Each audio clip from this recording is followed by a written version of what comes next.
Hi friends, சில நம்பிக்கைகள் பற்றி பார்ப்போம். நாங்கள் ஸ்கூலில் படிக்கிறப்ப பரீட்சைக்கு போகிறதுக்கு முன்னாடி இந்த கருடபட்சி கிளியெல்லாம் பார்த்தோம்னா நல்லா பரீட்சை எழுதுவோம்னு சொல்லி படிச்சுட்டு போனால் தான் பரீட்சை எழுத முடியும். அது கருடபட்சியும் கிளியும் இரை தேடி போய்கிட்டு இருக்கும், வானத்தில் பறந்துக்கிட்டு இருக்கோம். அதே மாதிரி நரிமுகத்தில் ஒழித்தால் அன்றைய தினம் சிறப்பாக இருக்குன்னு சொல்லுவாங்க. அது நாரிங்கிறது மருவி தான் நரிங்கிறது ஆயிடுச்சு. நாரி என்றால் பெண்.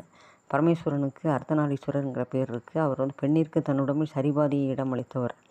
அந்த நாரியின் முகத்தில், அதாவது தனது மனைவியின் முகத்தில் ஒழிப்பதால் அன்றைய தினம் சிறப்பாக இருக்கும். தினமும் காலையில் உங்கள் மனைவியின் முகத்தில் ஒழியுங்கள். திருமணம் ஆகாதவர் என்றால் காலையில் எழுந்ததும் உங்கள் தாயாரின் முகத்தை காணுங்கள். நம் நலனை விரும்பும் பெண் ஆகிய நாரியின் முகத்தில் ஒழித்தால் அந்த நாள் வெற்றி தருகின்ற சிறப்பான நாளாகவே அமையும். இது நரிமுகத்தில் ஒழிச்சா நல்லதுன்னு ஒருத்தர் நரியே வளர்த்தார். கடைசியில் வீட்டில் யாரையோ கடித்து அவங்க இறந்துட்டாங்க. அந்த மாதிரிலாம் செய்யக்கூடாது.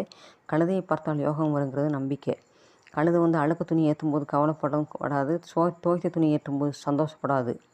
இதே போல் மனிதன் துன்பம் நேரும்போது கவலையும் படக்கூடாது, இன்பம் வரும்போது தலைக்கணத்தில் ஆடக்கூடாது என்பதுதான் இதோட பொருள். நன்றி.